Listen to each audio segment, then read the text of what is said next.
Selamat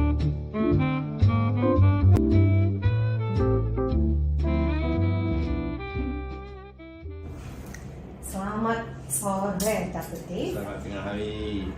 Datuk Dave Fallon adalah Presiden dari Pink Ribbon Association dan juga pendirinya. Dan Datuk Dave ini di Beacon Hospital adalah seniornya kita di bagian bidangnya, of course, sebagai ahli bedah, payudara, dan endokrin. Datuk, boleh tak Datuk sedikit menjelaskan tentang profesi Datuk Dave?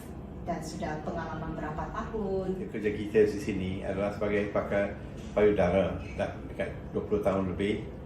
Kalau kita ikut sepanjang umur dah 40 tahun dah buat kerja pembedahan untuk bahagian-bahagian. Jadi yang dalam 20 tahun yang kemudian ini adalah semuanya adalah untuk sakit-sakit payudara, sakit-sakit kanser payudara dan sebagainya.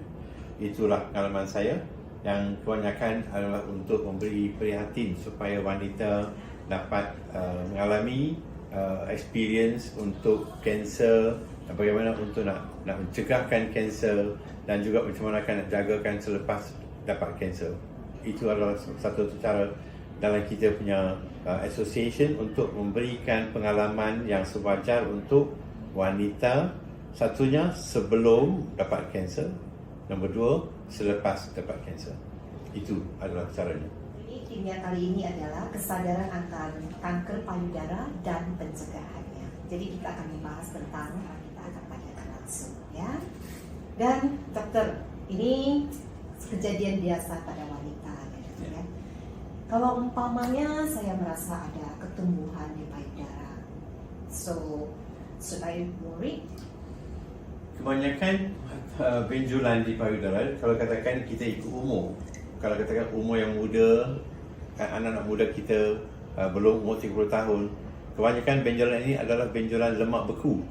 Kalau katakan lemak beku, dia bukannya kanser. Tapi kalau kita katakan ikut ajaran kita sekarang, banyak anak-anak muda sekarang sudah mulai mendapat kanser ataupun kanker walaupun muda lagi. Jadi kalau katakan dia ambil di anggaran di negara kita sini, ada kebanyakan mungkin 20%, 30% saja adalah kanser tapi anak muda.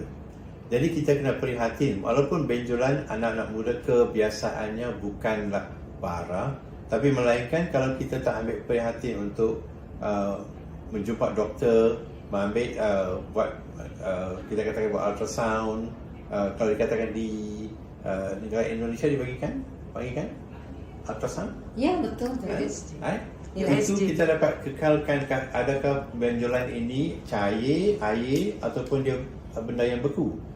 Itu kita dapat memberi jelas lebihnya selepas ultrasound. Tapi ada juga anak-anak muda kita, kalau katakan umur lingkungan 40 tahun ke atas, kita nasihat supaya buat mamografi. Kita dapat memberikan penjelasan lebih dalam gambar mamografi. Jadi kebanyakan benjolan anak muda, katakan 15%, bukanlah parah. Jadi kita nasihat anak-anak muda kalau ada benjolan pun, janganlah segan sebabkan kebanyakan bukannya parah. Jadi kalau kita dapat anggar tahu kan benjolan ini bukannya parah, jadi kita dapat berikan pelajaran untuk anak muda kita setiap bulan ke 2 bulan sekali ke periksa payudara sendiri selepas datang haid supaya dapat anggaran itu benjolan itu adakah dia menjadi besar lagi. Kalau kan anak kita tahu katanya ini benjolan bukan parah tapi benjolan itu semakin jadi besar, ada kemungkinan perlu untuk biopsi atau tidak pun untuk membuat pembedahan. Itu. Okay. Ini penjelasan yang sangat jelas dari Datuk. Tapi bara itu kanker ya. Jadi menurut Datuk Dave, tidak semuanya benjolan itu adalah kanker ya. Dan Datuk, selain ketumbuhan, kadang-kadang pada wanita kita juga ada yang kasih tahu bahasanya ada discharge ada kemungkinan wanita-wanita juga akan mengalami air lelihan. Katakan kita panggilkan breast nipple discharge, air lelihan daripada putih. Sekiranya dia putih, dia nampaknya clear, kuning, yang kita kata kuning jelas, itu bukan penyakit yang kita patut beri perhatian sangat-sangat. Ada penyakit-penyakit payudara di mana kan lelehan itunya macam semacam cair, kekuning sikit-sikit, itu tak menjadi kesan. Tapi yang patut memberi perhatian adalah bila air lelehan itu menjadi, kita katakan coffee ground, macam katakan warna macam coklat. Kalau tidak menjadi bahan darah, Coklat seperti warna kopi gitu. sebenarnya warna kopi. Itu yang warna kopi itu mungkin ada penyakit tapi bukan darah. Tetapi sekiranya ia nampak macam darah, jelas-jelas darah, walaupun dia nampak 1 titik ke 2 titik ke, itu patut kita memberi perhatian untuk menjelaskan dengan doktor adakah kemungkinan ada biji yang dalam kecil walaupun tak rasa dengan jari, mungkin ada penyakit barang.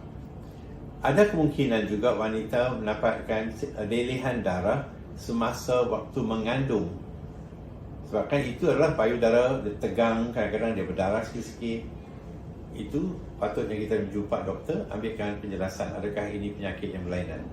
Jadi kebanyakan lelehan tak masalah. Tinggal lagi kalau kita ambil anggaran bila ada nampak lelehan yang berdarah, itu amat serius. Itu perlukan rawatan Segera, lanjut. ya? Rawatan lanjut.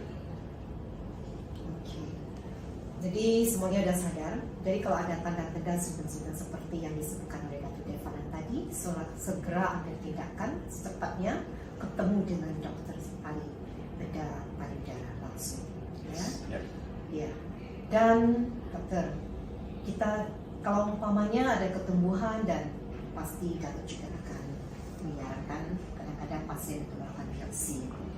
Dan dari segi biopsi inilah Datuk, kadang-kadang kita agak Takut. sensitif dan takut, enggak berani. Ya.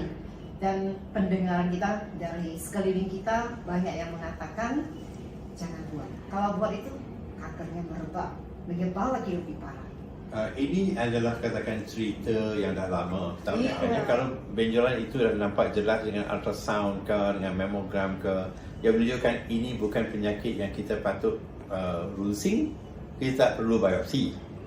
Biopsi itu adalah satu dalam kita punya cadangan. Kalau kita buat pemeriksaan, kita nampak ada benjolan, kita buat ultrasound, step nombor 1. Step nombor 2, kita buat mammografi untuk wanita yang 40 ke atas. Step nombor 3, kita buat biopsi.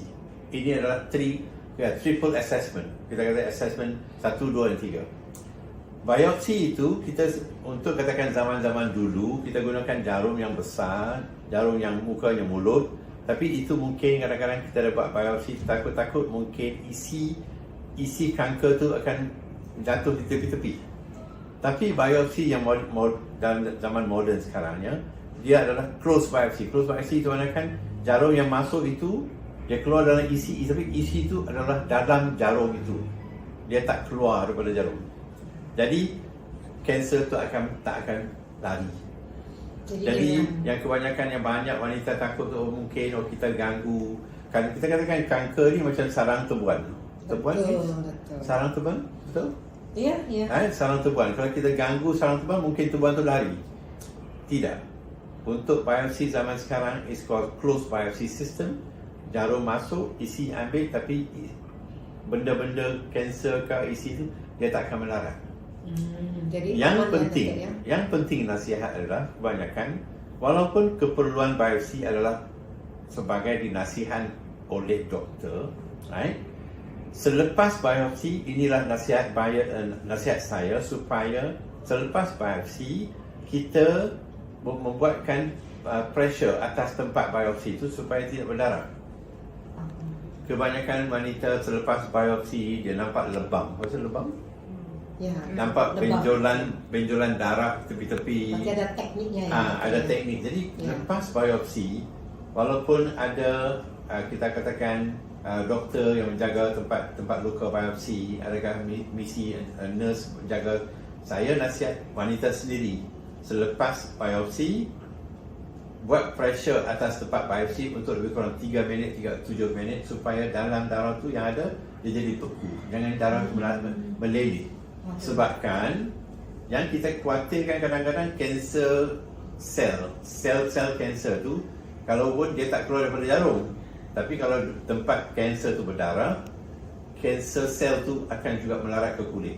Jadi kita tak mahu kalau ada kanser dia lari daripada tempat asas ke tempat lain. Jadi kita ajarkan supaya wanita lepas biopsi tekan tempat biopsi untuk 3 minit 7 minit supaya darah tu dalam tu beku. Jadi kalau ada kanser sel-sel pun dia tak lari. Itu adalah nasihat penting. Ini nasihat yang sangat penting untuk dibawa balik oleh ibu-ibu ya. Tolong di-share kepada teman-teman dan keluarga ya. Ini memang sangat penting. Dan Datuk, kalau sekiranya pasien itu sudah dibiopsi dan hasil tesnya itu positif Datuk ya, pasien itu pasti sangat sedih Yes. dapat tahu ya. Biasanya kalau dari segi nasihat Datuk, apa next step dari sini? Sekiranya biopsi itu positif, kalau dia positif tapi kita tengok dua katakan peraturan. Kalau kan dia biopsinya positif tapi bukan kanser, Ya. bukan kanser, itu maknanya benjolan itu ada kemungkinan perlu dibuang, ada kemungkinan sebabkan dia bukan kanser mungkin tak perlu dibuang. Kalau sekiranya anak itu muda, benjolan itu nampaknya kebiasaannya walaupun nampak berlainan tapi dah biopsi katakan dia bukan kanser, kita tak perlukan buat rawatan pembedahan. Kita boleh nasihat wanita itu katakan datang balik lepas 6 bulan ke, lepas tahun ke, buat ultrasound lagi sekali, kita pastikan benda itu bersamaan dengan yang dulu, lanjut saja.